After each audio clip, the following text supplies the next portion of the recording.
I give the floor to Mr. Khaled Khiari.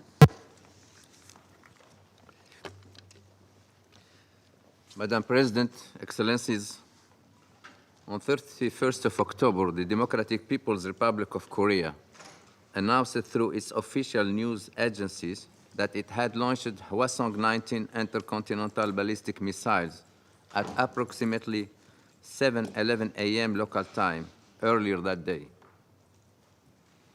With a flight duration of 1 hour and 26 minutes, the missile flew a distance of approximately 1,000 kilometers, reaching an altitude of over 7,000 kilometers before falling into the sea.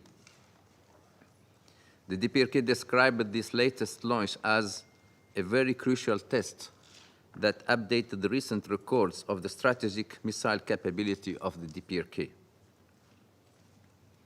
Regrettably, the DPRK did not issue any airspace or maritime safety notifications, posing a serious risk to international civil aviation and maritime traffic, with the potential for unintended incidents. Madam President, since the DPRK announced its 5-year military development plan in January 2021, aimed at acquiring new military capabilities, it has launched at least 11 ICBMs. The Hwasong-19 sets new records in terms of flight duration and altitude, and is the second solid-fuel ICBM developed by the DPRK, which does not need to undergo fueling prior to launch. It is reported to be larger than its predecessor, the Hwasong-18, and may be capable of carrying larger warheads or even multiple warheads. Madam President, the DPRK's launch of yet another ICBM is of serious concern and represents a grave threat to regional stability. Despite numerous meetings of the Security Council in 2023 and 2024, the DPRK has not heeded calls to refrain from further launches. The Secretary General strongly condemned the Hwasong-19 launch by the DPRK as a clear violation of relevant Security Council resolutions. He again called for de-escalation, the full implementation of relevant Security Council resolutions, an environment that is conducive to dialogue, and the resumption of talks, emphasizing that diplomatic engagement remains the only pathway to sustainable peace and the complete and verifiable denuclearization of the Korean Peninsula. Madam President, we remain deeply concerned about growing tensions on the Korean Peninsula.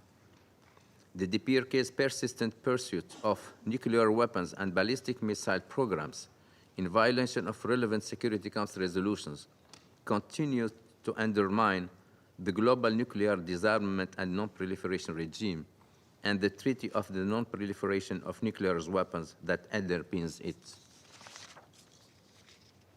There is crucial need for practical measures to reduce tensions and reverse this dangerous trajectory.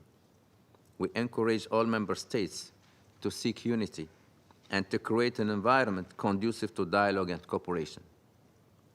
At this challenging juncture for securing global peace and security, it is imperative to prioritize de-escalation and work toward a stable and secure Korean Peninsula.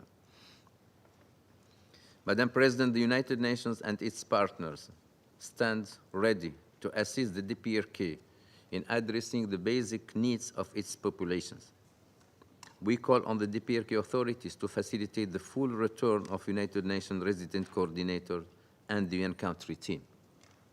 A collective return of the international community would enhance international support for the people of the DPRK and facilitate progress toward the implementation of the 2030 agenda. Thank you, Madam President. I thank Mr. Khiari for his briefing, and I now give the floor to those council members who wish to make statements.